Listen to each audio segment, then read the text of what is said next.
It's a bird. It's a plane. It's Superman.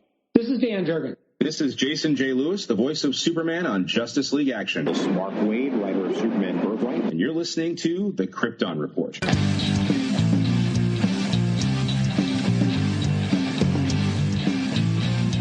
The Krypton Report podcast is dedicated to all things Superman, Supergirl, and the planet Krypton. We discuss movies, TV, game, comics, and all things DC. So join me, Tyler, with my co-host James and Jania. Hello, everybody. It's Tyler here. Today's episode is the audio from my interview panel for the Multiverse Fundraiser. The fundraiser is a program where we were raising money to help Valerie Perrine, the actress who played Miss Tessmacher. She is dealing with Parkinson's, and it was to help her with medical expenses and things like that.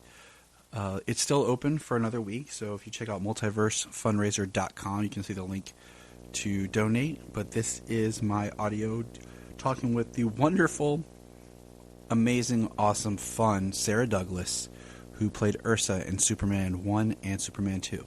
So enjoy. All the panels were broadcast on the Back of the Cereal Box website on YouTube. Some really great panels. If you didn't get a chance, go to YouTube, search for Back of the Cereal Box, and you'll be able to see all the wonderful content that was created. Hey. All right. Hey. Hello there. I will Hello. remove myself. Hey, hello there. Hi, Sarah. How are you? I'm okay now. I've been watching with interest, and I wondered if I'm going to be geeking out. I don't think I've ever geeked out, but the last people were geeking out, so I'm ready to go. I don't know what it means, but I'm willing. All right. Yeah, that sounds wonderful. Hi, I'm Tyler. I host a podcast called The Krypton Report, where we talk about all things Superman related, and I got the honor to talk with you today. Well, it's great to meet you, Tyler. Thank you for inviting me in, and what a great cause.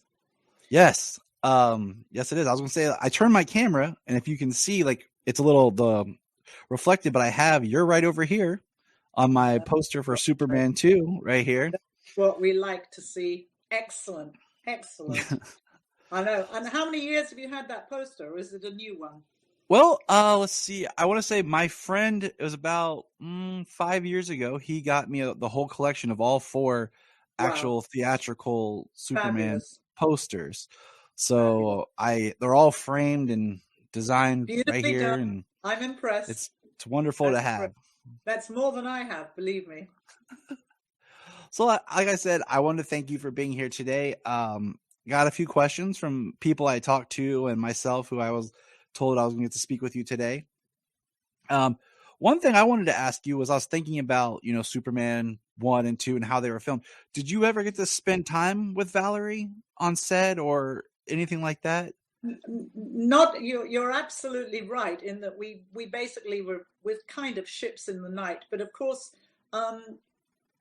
we spent a little bit of time. It wasn't until the actual junket, the press junket, the traveling around, that I really got to know her. And that was a long, long time ago. Her scenes obviously were quite different, but because there was so much hanging around, as you know, I mean, it was endless. Sadly, no, I didn't. And I obviously didn't get to work with her. But what happened was, I mean, you've got to remember, this was a many, many, many months, because we were shooting Superman 1 and Superman 2 together, which we knew about. But we had started really shooting Superman 2 first. And that went on for many, many weeks until somebody up there, executive-wise, said, wait a minute, guys, we need to get 1 completed, which, of course, was a lot of Valerie, before we continue with 2. So I was put on hold, or what is wonderfully called pay or play. And I waited to play. I didn't play, but they paid me, which was one of the best summers I've ever had. And then I came back. But it was during the subsequent press junkets that I really got to know Valerie. And then, of course, over the years, and in the latter years, because we were both in LA, I first, probably back in the early 80s, which was I think we shot around about, what was it, 77, 78, 79. I mean, it was when we were shooting. It was in the early 80s that I ran into her. Well, actually, I ran into her. She had two enormous Great Danes, and I ran into them walking up on Mulholland Drive with my dog, and our dogs encountered each other. And my German Shepherd and her Great Danes had a few things to say to each other. But then coming rushing along behind them was the delightful and divine Valerie, and that we reconnected at that point.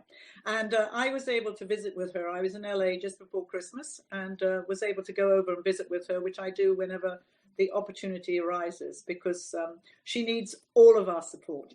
And she was brilliant and still has a smile on her face and the makeup on and, you know, just coping with the everyday business of not being well, you know. Yeah. That's all there is to say. But she's brilliant. She's a wonderful human being and deserves all of this attention, and of course that wonderful documentary that Stacey did. Have you spoken with Stacey? Has somebody spoken with Stacey? Yes, I believe Stacey was on the. Was it yesterday? Oh, yeah. Yes. Good. Yeah. I mean, that was a real labor of love, and to drag us all. I shouldn't say drag. It wasn't the right word. He didn't drag me in, but to manage to get us all, and that took him some work, you know, because he was somebody we didn't. I knew him, but a lot of people didn't know him. A lot of the other actors, and so it was a leap of faith and a well deserved, you know, the accolades that he got, and of course Valerie, who looked spectacular as always in the film. So I'm glad to be here. There you go. Well, we're glad to have you. And it's wonderful to have someone who knows Valerie. And speaking of knowing, yesterday I did a panel where we talked about the works of Richard Donner. Could you speak to what it was like working with him and the kind of like person? Because I've always heard good things about, you know, him, but I've never got to speak with anyone who's actually worked with him before. Well, firstly, I have to say I'm one of the fortunate actresses. I believe I was fortunate that I actually got to shoot Superman 2, a great deal of it, twice. So I got to shoot it with Richard Donner, and then again with Richard Lester. And never have two more different directors existed. Donner, I met when I went for the meeting, and I was already shooting something, another great epic called The People That Time Forgot. And I was shooting that with Doug McClure, and we were over at Pinewood Studios. And when I got to meet Dick, I was at the time, I mean, my idea of an American was somebody with tinted glasses and slightly long hair, a Californian, and a bit hip and a bit cool. And of course, he did not disappoint. I walked into this office, and there he was with the tinted glasses, and just as I said, the epitome of, to me, as a little English girl, of a Hollywood director. What was wonderful about Dick was that he was an actor's director. So in other words, he really listened to us. He let us find our voices. He let us work with what we had. I mean, I don't remember an enormous amount of direction from him, but obviously he gave us a lot of direction. And I say this because I can compare it to Richard Lester, who absolutely was working with 3 cameras and was giving us very precise directions. Now, I have to be honest and tell you that it actually worked better for me working with Richard Lester, because dear old Dick would give you the idea that, not that you had all the time in the world, but he let you explore the character, explore the scene. And for me, that could go on for weeks, exploring, if I wasn't curbed. Richard Lester, of course, came in and said, right, you're going to do this. I mean, you're going to do this. You're going to hit the piece of wood, and you're going to flip the manhole cover, and you're going to catch it, and you're going to do, he was very, very, very precise with what he wanted. And consequently, because I wouldn't say I was terrified of Richard Lester, but I found him, it was like a very scary schoolmaster. Whereas Dick was just somebody you wanted to hang out with. And consequently, I think everybody did hang out with him. Certainly the rest of the cast spent a lot of time with him, because we have to remember, they were on location. I lived in London. So every evening I went home. They all were on location. They all had wonderful expense accounts and nice places to stay in London. And consequently, I think there was a lot of after hours partying that went on. That's all I'm going to say. But we were, at that time, enjoying ourselves. No, he was great. No, he was great. Yeah. Go on. You mentioned him being an actor's director. Do you feel that Lester was maybe more of like a technical director? The way you were talking about his directing, like he didn't focus as much on character as much as this shot, this timing. I mean, that was my impression of him. Certainly for me, he very specifically instructed me, directed me, and told me exactly where to go. And he said it in such a way that I had no doubt that I could do it, because what he was asking often was quite difficult. I remind people that Christopher Reeve came into the job and came in doing terrific weightlifting, exercise, getting himself in shape, getting himself ready. I just arrived on the first day. There weren't gyms in London. There was nowhere to go. I mean, the first gym that I went to in London, all it had was a stationary bike and a jacuzzi. It didn't exist in the 70s. It's very much an American thing. So I wasn't remotely prepared. I just happened to be quite fit. But I mean, that was in itself is a miracle, really, that I was fit, but I was. So to be told that you could do something that really seemed quite impossible, for me was the way to go, because there was such confidence in it. But of course, right from the beginning, right from the first weeks of shooting with Dear Dick, we're talking about somebody that said, okay, I remember him saying, you go up to that windowsill, you're going to stand on the windowsill, and then you're going to jump off and you're going to fly. And I can remember thinking, it's all very well. I'd never be, this. And it was an enormous set. It was the Bond set. It was the largest soundstage at the time, certainly in Europe, and it was vast. And you've got to have terrific faith in your director, in your obviously the stunt people who advised you, but the technical crew, to just jump off, which is what we did daily. We just jumped off that windowsill and off we went, flying through the air. But it was he was great. But I didn't get to know him as well as Margot Kidder and Chris, and all of them did, because I didn't have those wonderful after-hour get-togethers that they all did. It was, it goes without saying, and they all continued their friendships when they went back to LA, whereas I stayed in London. So I didn't know him anything like as well as all of they did, which is why, of course, when it came around to him no longer shooting Superman 2, most of the all of the cast were absolutely up in arms, and they were furious about it, and they were very vocal about it. And I don't think that you all, the fans, knew for a long time that it had been reshot and redone by Lester. I'm right about that, aren't I? When it first came out. I believe, it's hard to tell. Like, I've done a lot of reading and research, at the time when the second comes, I wasn't born yet. It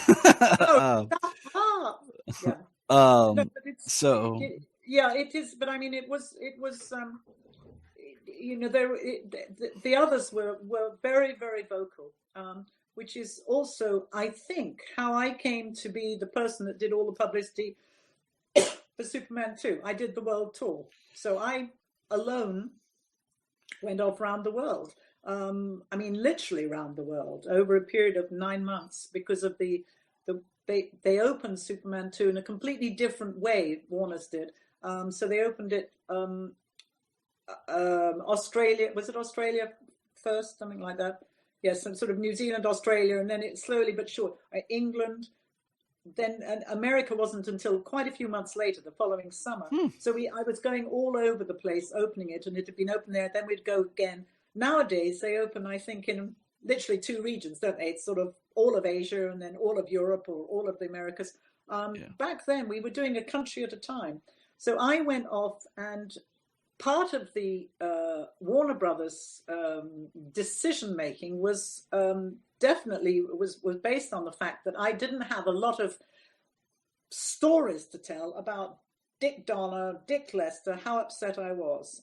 I know that Chris was very, very vocal, as was Margot, about their about how upset they were that he had been basically let go. You know, I didn't really understand it. You know, I was out of all of that. I was just asked to do the publicity tour. I was completely set up by Warner Brothers in that they said I was to go and meet a couple of executives over in some fancy hotel in the West End of London, and I was to go in and to talk about doing the tour. And when I entered this room, there were probably 15, 18 people around a big table, and they turned out to all be the different heads of the different regions. And from Japan to South Africa to Australia to France, they all had questions for me.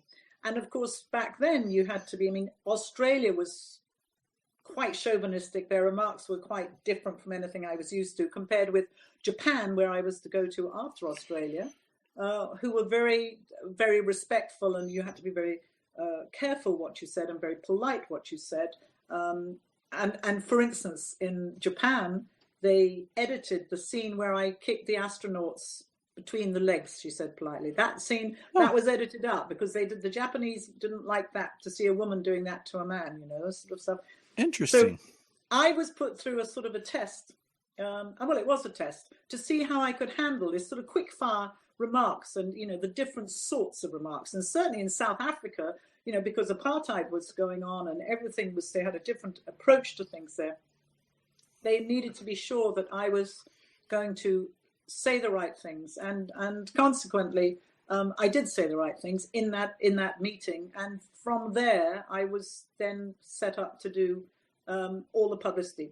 So I mean, obviously, Christopher and Margaret, they went to, you know, we went to Washington and they went to Paris, but the worldwide tour was me. And in fact, Terry Stamp said, he said, you'll do it once. He said, you'll never do it again. And it's true. It was a killer. But, you know, I was 28, 29, something like that. And the world was my oyster. Plus, everything was first class. It was very exciting. Lots and lots and lots of bars of soap and lots of ashtrays I sold and lots of towels.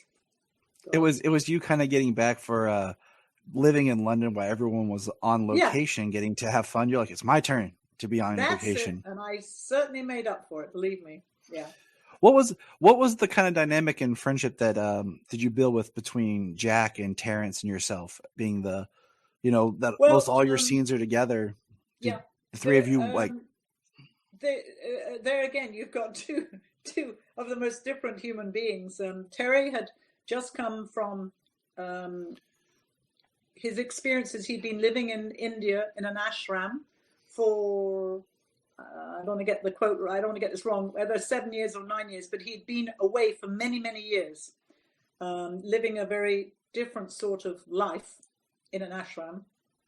And he returned to England to do this film. And he tells lots of funny stories about how they found him in a monastery somewhere and got in contact with him. So he was, without doubt, was very, certainly when we started shooting Superman 1 and 2 at the beginning, was very, very quiet, very peaceful, very spiritual. Jack was Jack. Jack was very full of all the wonderful Jack stories that we've all known. He also made it perfectly clear that nobody messed with our Jack. And he delighted in the fact that he had a bit of a reputation, which I can honestly say he still has now. And having just spent some time with him just before Christmas again, he's a very dear friend of mine, and he is the one person in the world that I know that if ever I was in any trouble, or if you were to say anything to me tonight that I wasn't pleased about, and I told Jack, he'd know somebody in your neighborhood that would come and have a word with you. Let's put it like that. That's he awesome. Was great. He's like a big brother. Yeah, he's great to have on your side.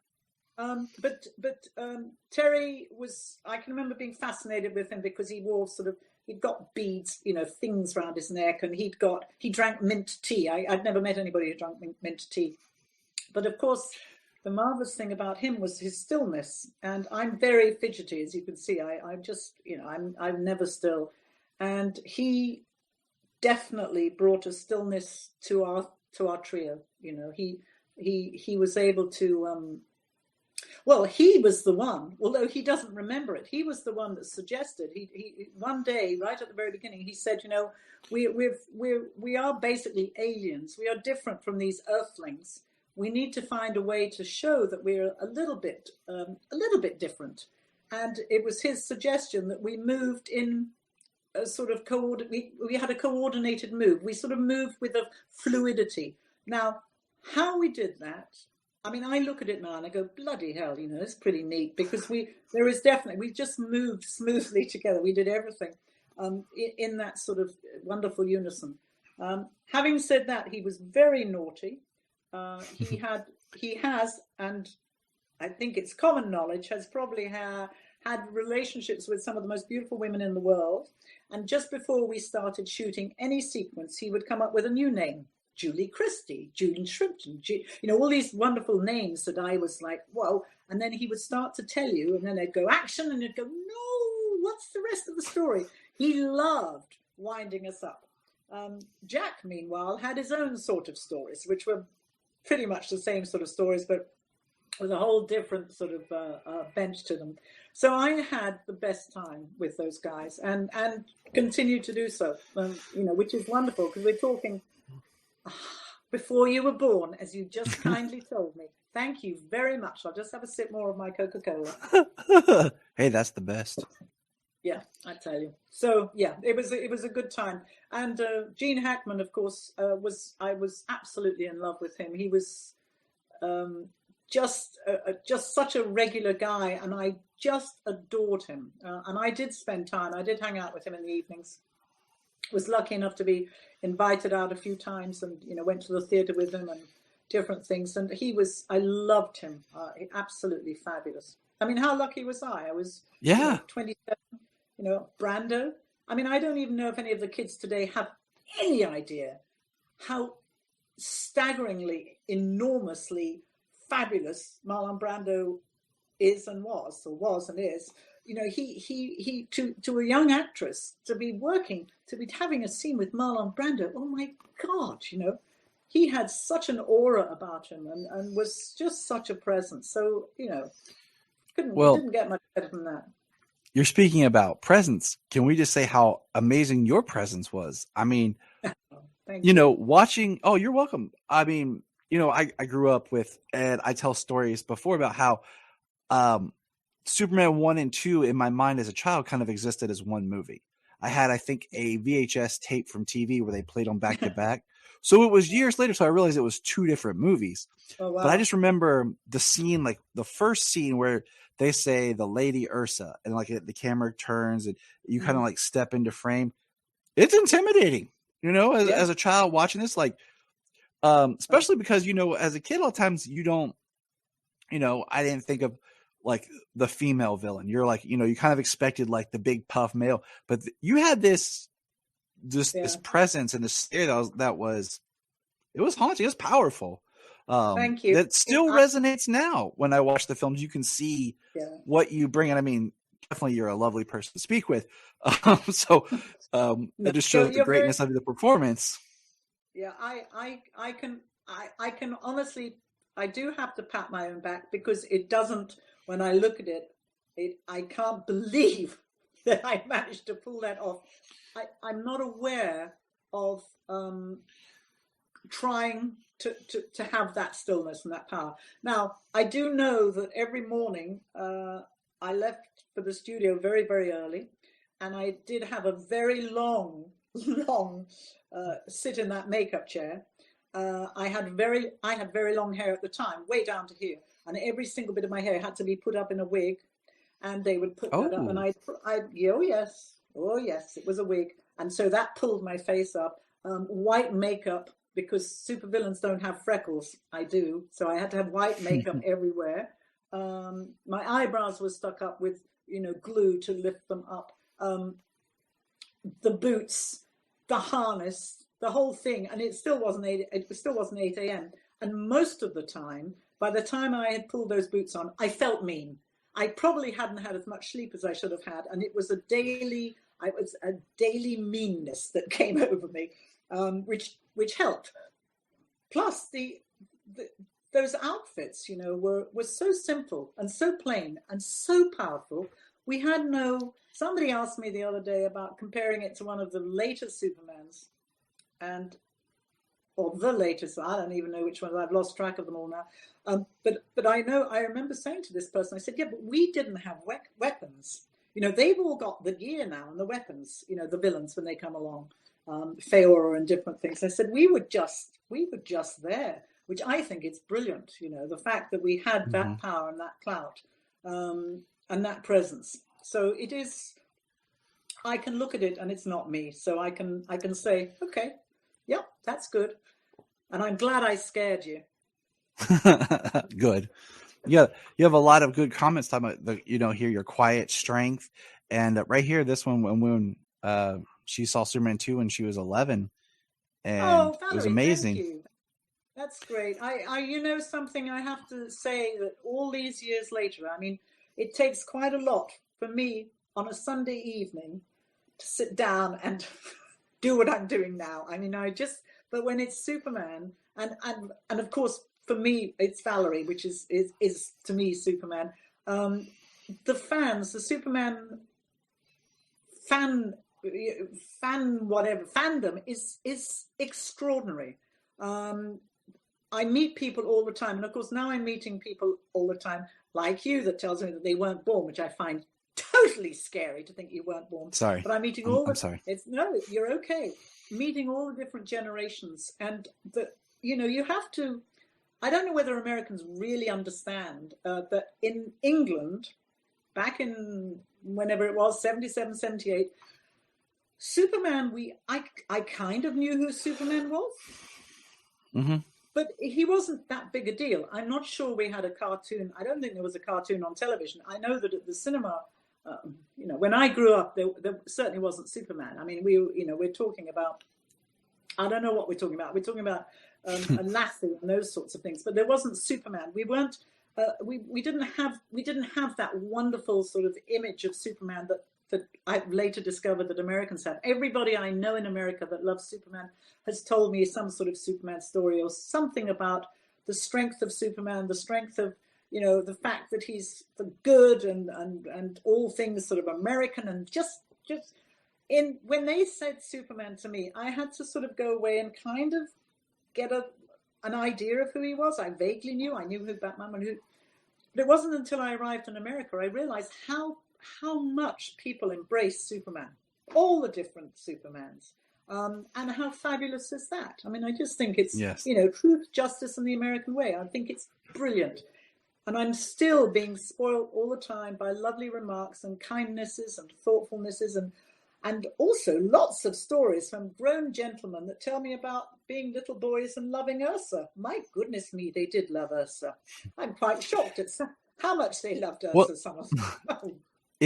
It's amazing. I recently did an episode of my podcast where we talked about how Ursa and Feora, how they're two different characters, but for a lot of people, they kind of blend them in their mind as the same one. And we kind of talked about the differences, and nobody else has played your character. Ursa is your character. And I thank you. I really, really, really appreciate that because I'm very proud of her.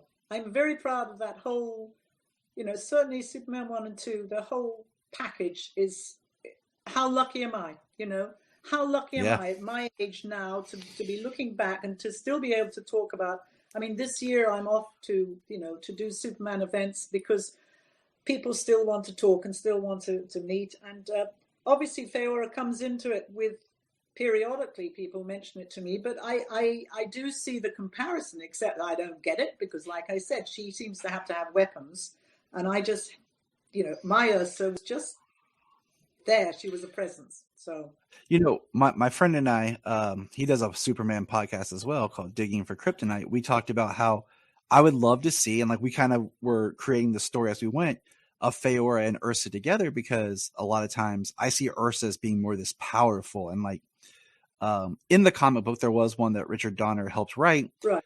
Yeah. Ursa is very like she likes to torture her prisoners. She's very, she's evil, you know. And I always see Feora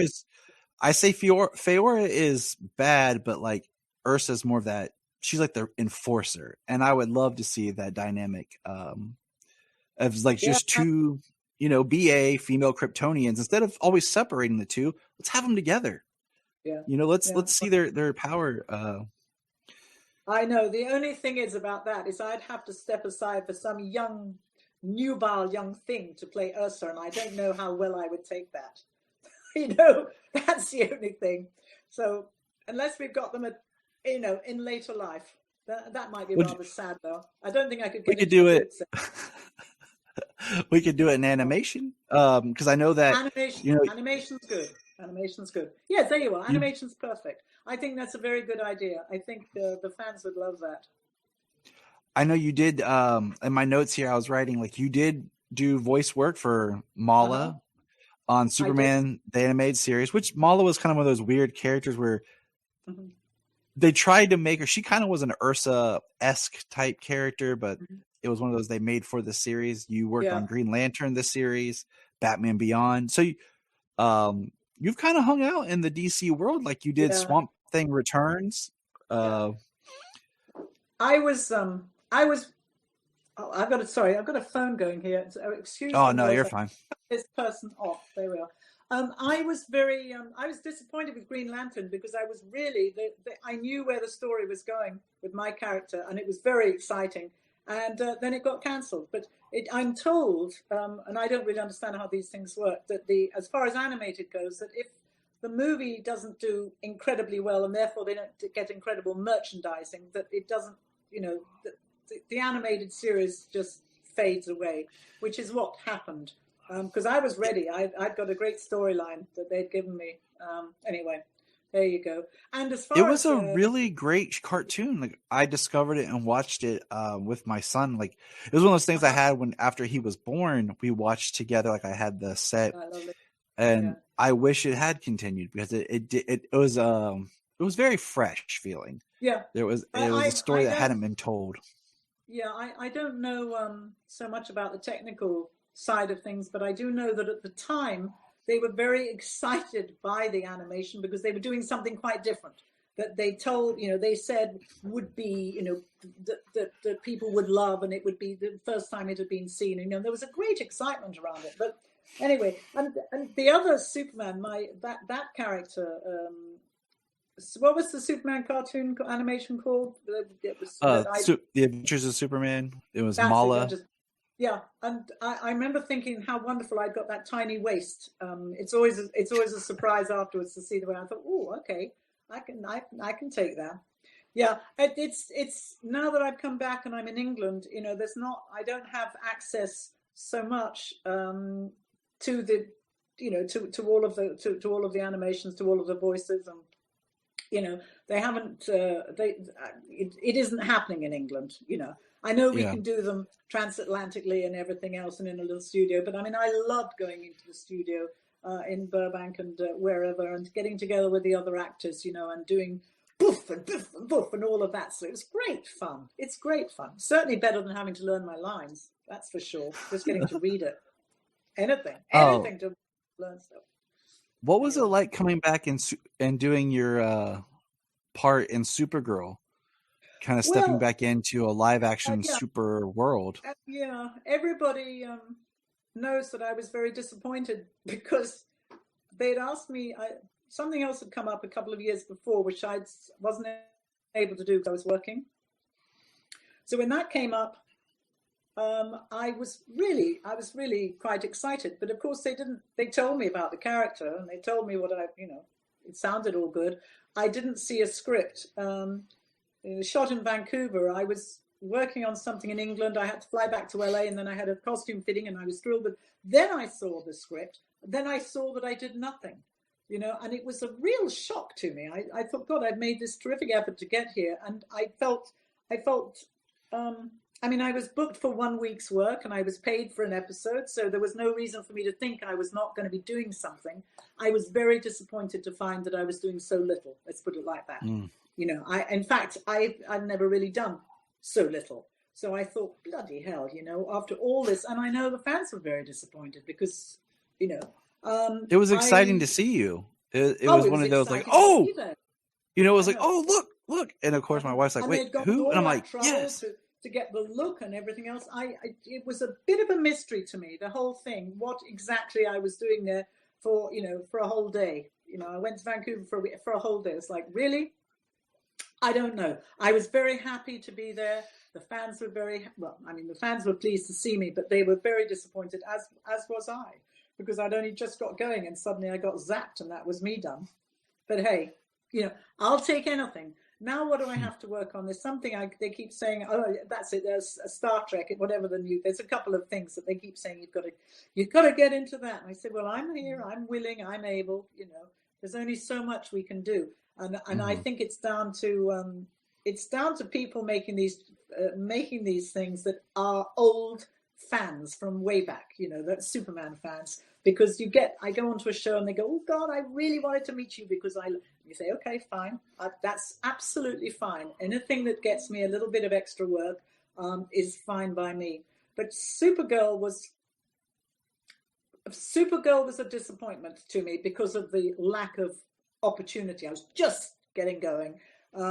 Having said that, the set was, they worked so damn quickly. I mean, I worked quickly anyway, on obviously lots of TV shows we go that quickly, but it was quite different. I'd never done I'd never done, of course, V was sci-fi, but that was back in the 80s, so it doesn't count.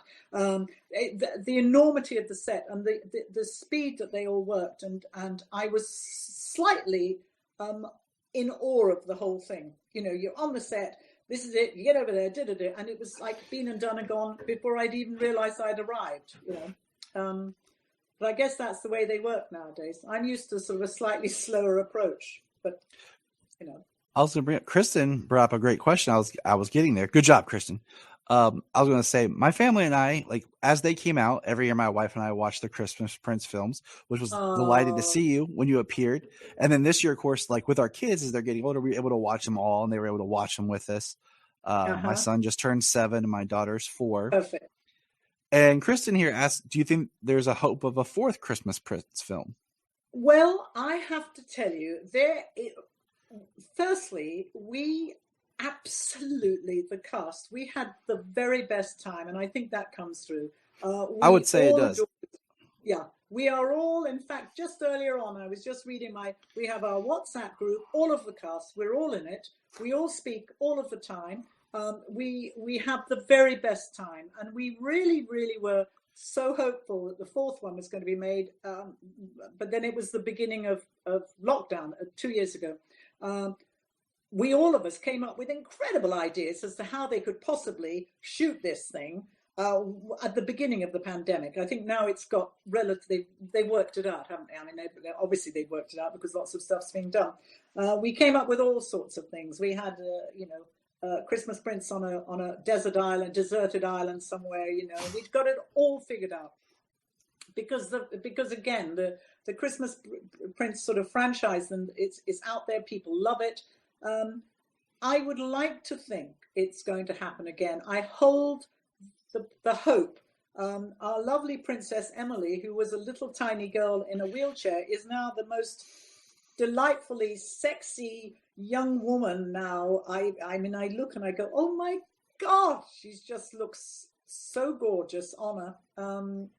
So perhaps it's time for them to get her married, Perhaps it's time. That would be a great storyline for a 4th I know. one. Well, we just, as I said, we just hope that it happens, because I don't really understand why it doesn't. They Netflix, of course, have now taken over pretty much the running of it. In the beginning, it was Netflix, but it wasn't. The producers, we made the thing, and then I guess it got sold to Netflix. That's how it worked. And now Netflix have got very much control of it, and it's for them to sort of decide, and it's for them, I think it's for the fans to say, hey, it needs one of those little campaigns, because it was, even though we know it was corny, we know it was schmaltzy, but it was a good family entertainment. Everybody could sit down and enjoy it. And so I'm just, I'm ever hopeful that we can, come back and Mrs. Averill isn't too old. Maybe I'll have a little bit of love this time. Who knows? Who knows? I love doing that. You see, that's my sort of role. I just loved it being, in the beginning I was quite mean, and then it was decided that I shouldn't be so mean, and they started to just, make me a bit sweeter and a bit kinder. So hey, who knows? Maybe it's called an arc. Yeah, you had a good arc. You started here and moved along. And, absolutely. You've done a lot of things, like in a vast different, like you mentioned V earlier. You worked with Arnold Schwarzenegger. Yes. I mean, that's pretty awesome. I did want to ask you, is there a film that you had done that, first question, is there a film that you had done that you would wish had gotten more notice or more people knew about it that didn't quite reach where you had really hoped for it to be? Like any particular, like this one film that you're like, oh, this is going to be awesome, and then it just kind of it didn't take as you had hoped. Well, no, not particularly. In that, there were a couple of things that I did that I really enjoyed doing because I wasn't playing the villain. And before Superman, I was always my famous quote is, I play the nice girl who's a little bit naughty on the side, sort of like Mrs. Averill, definitely a little bit naughty on the side. And then once I started playing, evil bad, I started going down that path, and that was all the work. I had tried very hard not to go down that path originally. But then you want to work, and things come up, and things like, for instance, as you mentioned, V, and then, you start getting into the sci-fi, and it's Stargate, and it's Babylon 5, and the fans are loving it, and that's what's coming my way. So there was a tiny little, and it was only a short film that I did called Changing Directions, which was made by a young Swedish director. And off I went to Sweden to do this little film, and it was set in the 60s.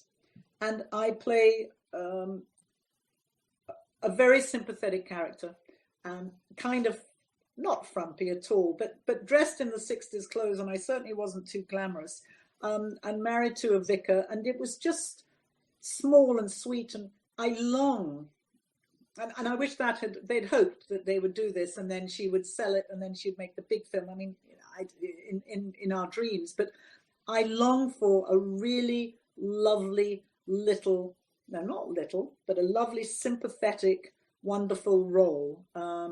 I watched something the other night which I just adored called Coda, which is one of our nominated films, Child of a Deaf Adult, which is, this small film. It's been made not for a lot of money, and you can tell that the cast really believe in it. And they all turn in these wonderful performances. And I believe I'm right in saying that they just won the Screen Actors Award for an ensemble cast. I long for the day that I get something like that. That I'm working with other people that you just bond together. Because really and truly, I haven't done anything that's been overwhelmingly exciting for other than, Christmas Prince I loved. There's no question about that. That's my favorite. But I long to show, I want to do a bit of I want to do a bit of acting before it's all over. Some serious acting. No, I don't mean serious, but I mean something that I get what you're saying.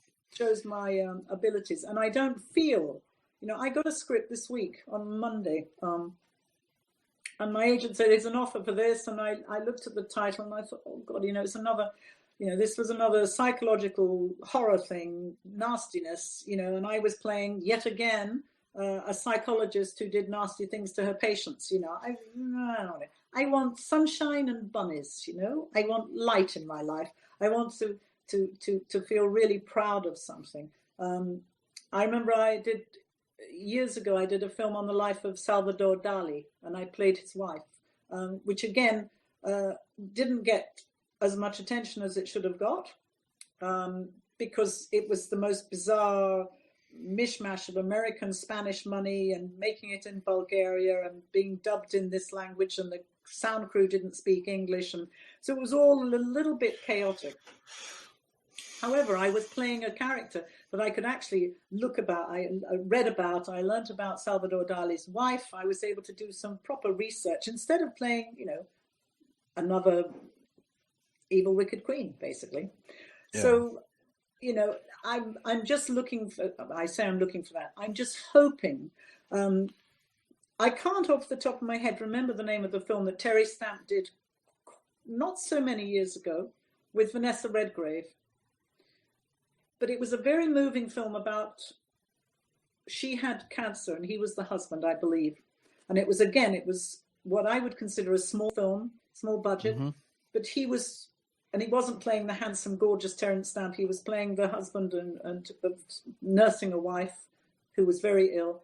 It was very, very moving, and it was wonderful performances. And when I saw him afterwards, I said, oh, God, it was so wonderful. He said, that was the best time I've had. He said, just working on, and I absolutely get what he meant. You could tell he was just really, all of those other films he's done, all those gorgeous epic films, all those marvelous parts. This was a small film when you actually felt that this was a small company come together, and they really, really, really gave their all, and incredible performances. And in Coda, as I mentioned earlier, there are 4 characters who have they just give their all, and it all comes together. And I think, God, that's what I want. That's what I want.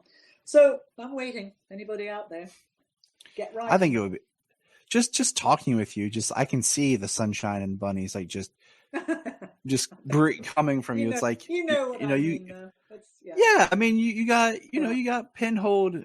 You did an iconic performance that's lasted, and then everyone's kind of taken that and pulled that from you. Song of Marion. That's the film. What's in Song for Marion? Thank you. That just came in. Song for Marion. Yes, somebody just said that was the name of the film. Terry Stamp. It was very moving. It was quite wonderful. I'm just going to quickly back up with the Superman thing. After we finished Superman 1 and 2, I spent about 2 years turning down work because we were trying for me not to play another evil, wicked queen type role or another sci-fi role. So for 2 years, I wasn't doing that. I kept my hair very long, which, as I pointed out, I was wearing a wig, so that I wouldn't get typecast as that girl, which of course now in retrospect, maybe it's not retrospect, but it would be different now if I was doing that today, because really and truly you're a commodity, and if you're going to make it, I mean, this is not Meryl Streep or any of the great actors. This is the Sarah Douglases. This is us that have got an opportunity and we're grabbing it and we're running with it. And really and truly, if I had run with Ursa, if I had cut off my hair when I came to America, or wore a short crop wig, or entered a restaurant with that whole Ursa image, I went out of my way to enter the restaurant as Sarah Douglas Sunshine and Bunnies, and people didn't know who the hell I was. And when I went to meet a director, they were waiting for me to stride in my leather-clad dominatrix role, and da-da-da. And of course, I was going in being terribly keen, and hello, how lovely to meet you, and all very English. And people were delighted to meet me, but they didn't know what the hell to do with me. It threw everybody for a loop. And so now, as I look back over my career, not that I would advise this, but it was the one thing we went out of our way to work on, me not being that person. And consequently, when I arrived in America 2 years after I hadn't really worked, Falcon Crest fell into my lap. One episode of a sort of glamorous tough girl, but I was only one episode, and then it ended up being episodic, and I ended up being the girl everybody loved to hate. And during that period, V turned up, and then Conan, and then suddenly you're thinking, well, I'm not going to turn down any of these roles because they're coming my way, and that's great. So I did them. But if we had social media, if I was doing it today with social media, my God, the sky would be the limit, wouldn't it? Because you only all know me because I got out there in the 70s and the 80s and the 90s and publicized my stuff and got, people start to talk. Nowadays, you do it like that. I mean, I've just done it for this, the people on Coda, the young actress, Amelia something, and I apologize, I can't remember her name, an English girl. But she, here I am talking about this young woman who was just fabulous, and I was so impressed with her. That didn't happen back in my day. I got my quote in Variety as the leather-clad dominatrix, and that'll do for me. But not everybody reads Variety, right?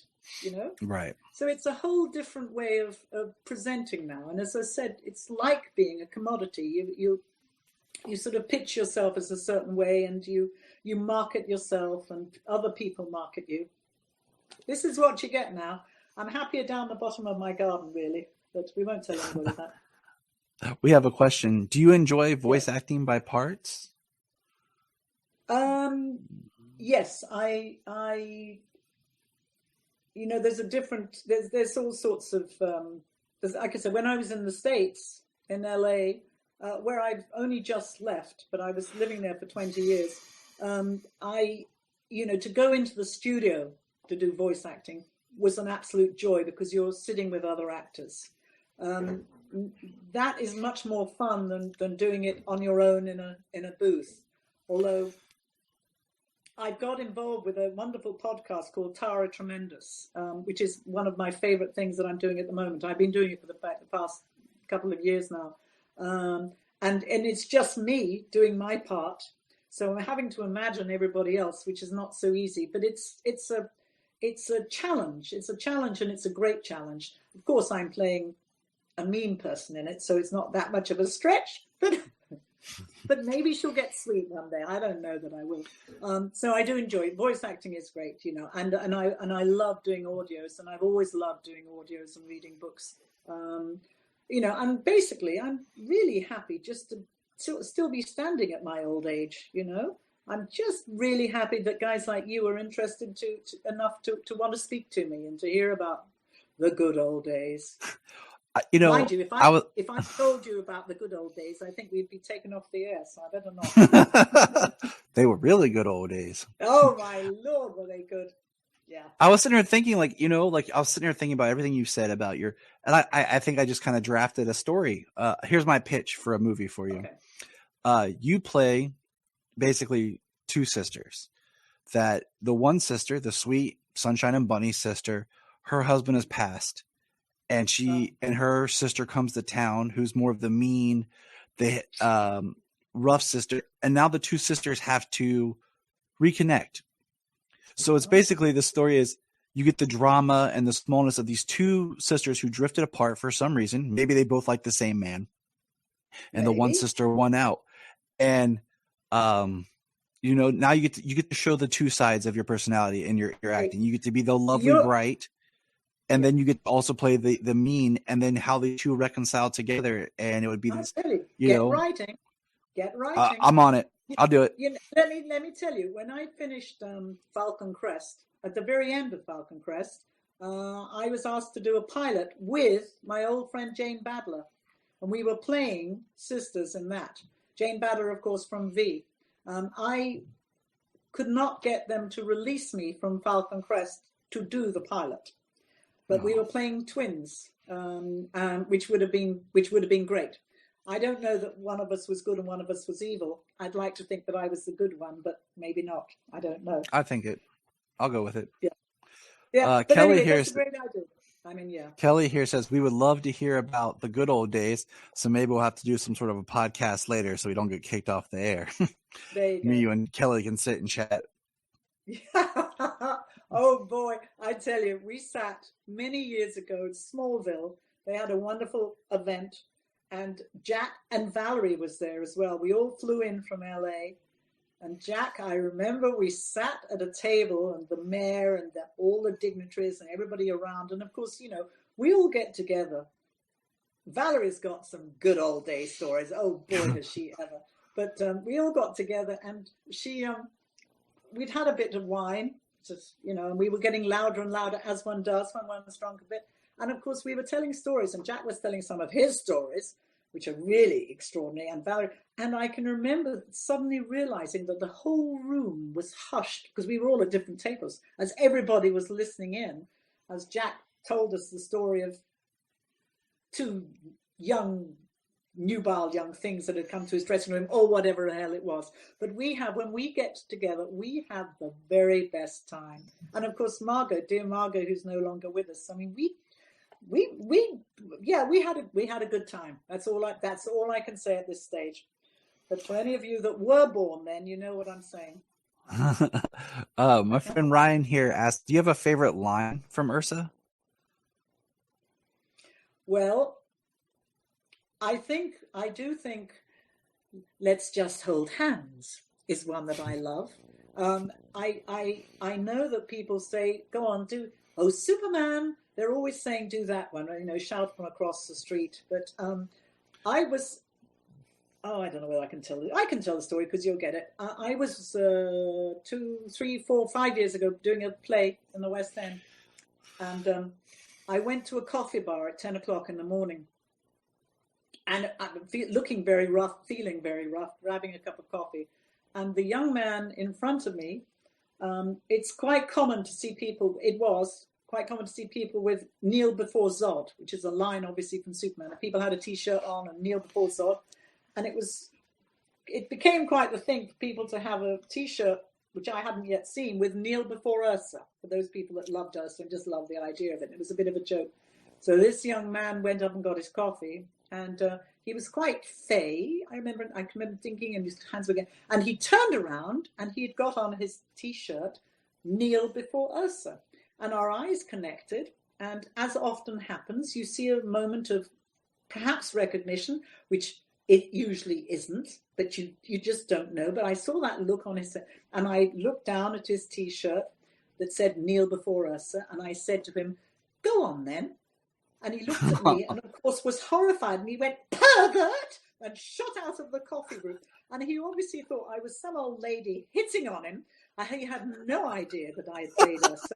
And, of course, by the time I put it on Twitter, I think the poor young man was reduced to deep embarrassment somewhere in the east of London somewhere. But it was great. He just said, "Oh, pervert."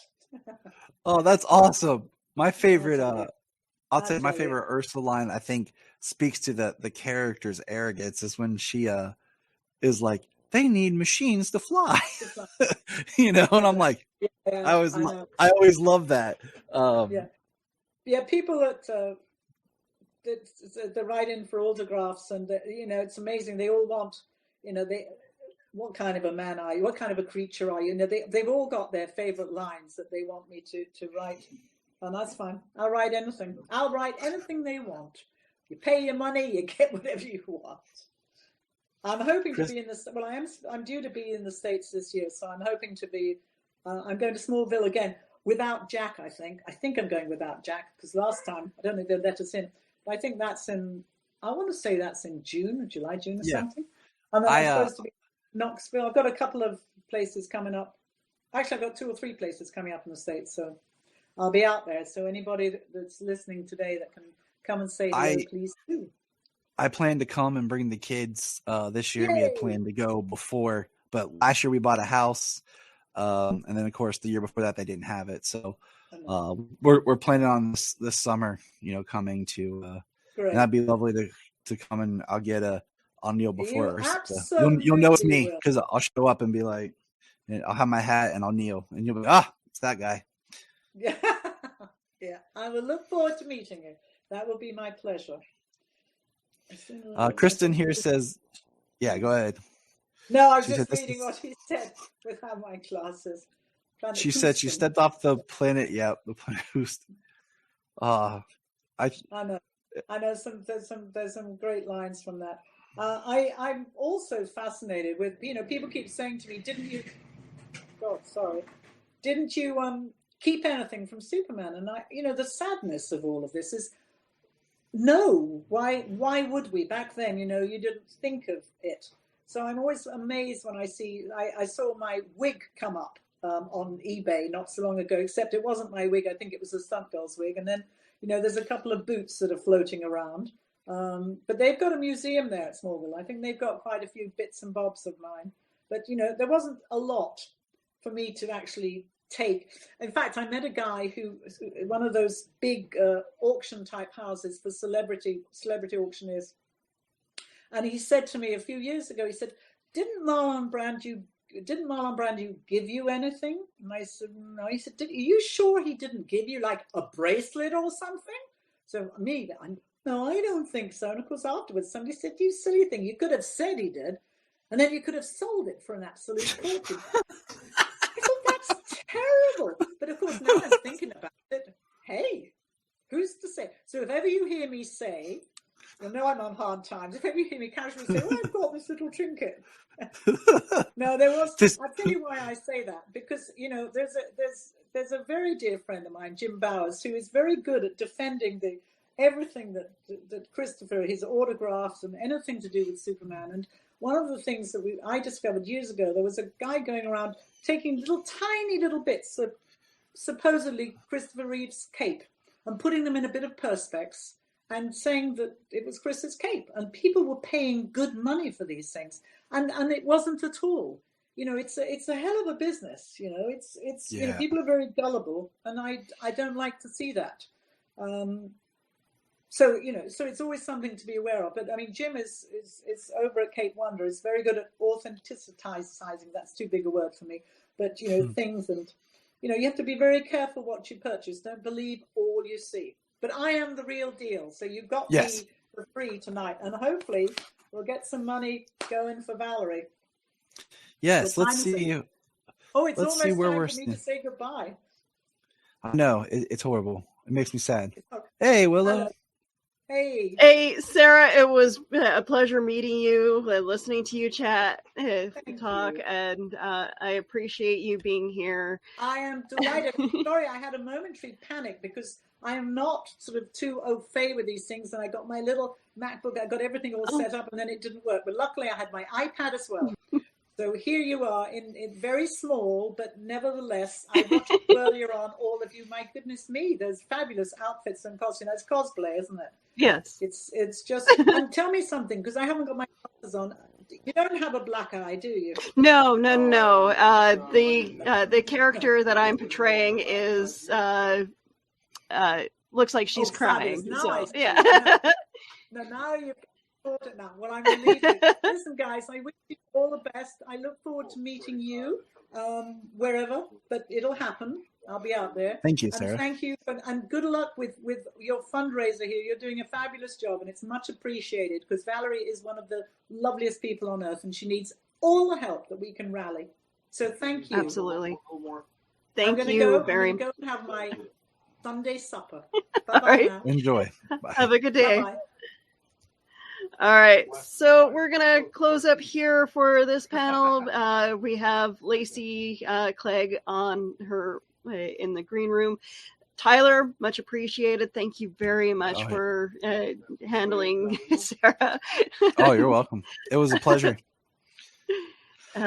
Looking for more panels with you. All right, so we are going to do the next panel right away, photography with Lacey Clegg. I really hope that I'm saying her name right. But okay, so we're still at 300. Oh, we're up to $360 right now for the fundraiser.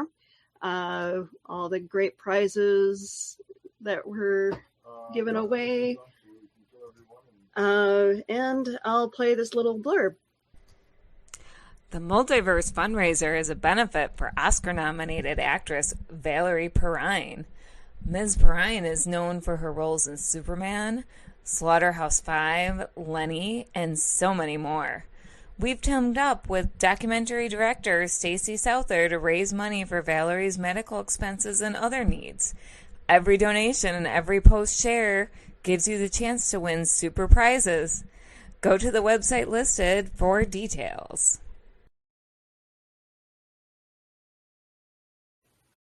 Look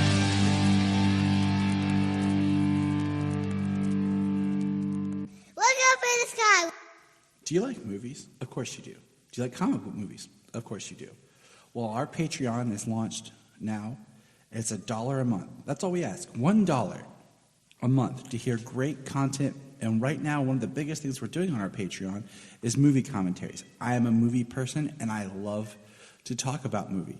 So what we're doing is at least 2 movie commentaries a month.